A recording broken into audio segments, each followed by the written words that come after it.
Due to recent events, it has become quite obvious that the President of the United States, or at least someone higher up in the US government, watches my videos. It's quite obvious, right? So I want to add some nuance to my interventionist worldview, right? Now, I'm an interventionist, right? But I don't like the Iraq War, and I do not support a lot of interventions. Why? Because they are done completely wrong. You're tarnishing the good word of interventionism by doing it completely wrong and screwing up a country for decades. Now, if you're a prime minister, a president, or someone higher up in like NATO, EU, start listening up, little boy, because I got how to do an intervention 101. Now, first of all, there are two types of interventions.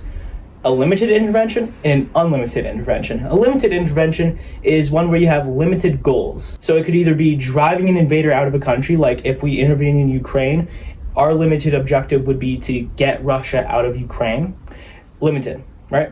Or it could be to annex parts of another country, or it could be to kill a leader. Those are all limited objectives. Limited interventions are always easier than unlimited interventions.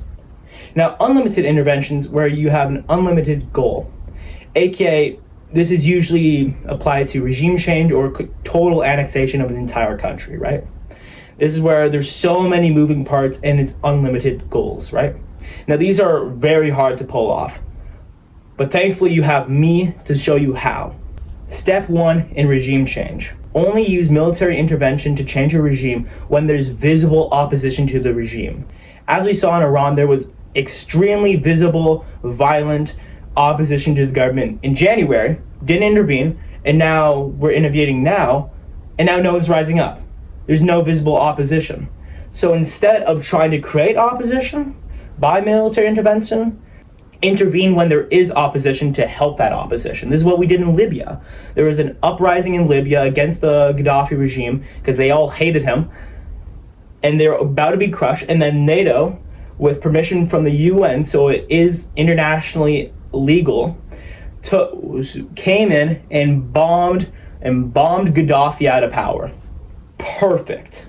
And if you want, you can artificially make opposition, do some coercion, destroy their economy, work with opposition in backroom dealings, all that stuff, but just wait for opposition to start. All right, point number 2. Avoid an actual ground invasion. Now, ground troops can be helpful in stabilization, but never an actual invasion. Instead, you should use local militias, local ground forces, gain their support, unify the opposition, and use those instead of your troops, because they will be able to help. Like, look at Iran. There is currently a massive Kurdish force about to invade Iran, and from what it seems, we're going to use that instead of actual invasion. This is the good plan. Supply them, work with them, and then you can topple the regime. Usually it is better just to use air power.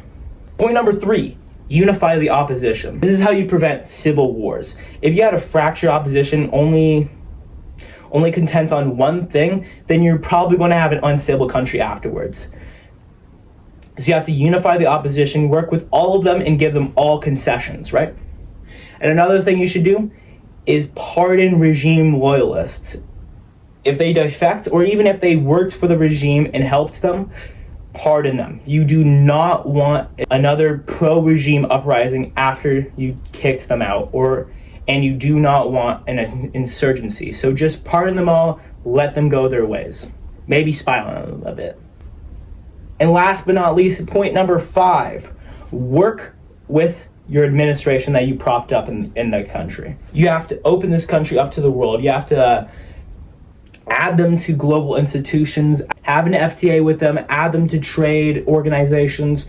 Just make it so that they work with the rest of the world, that they're open to global institutions like NATO, like EU, like all these other things. So there's your regime change 101. You're welcome. Thank you for watching, and bye.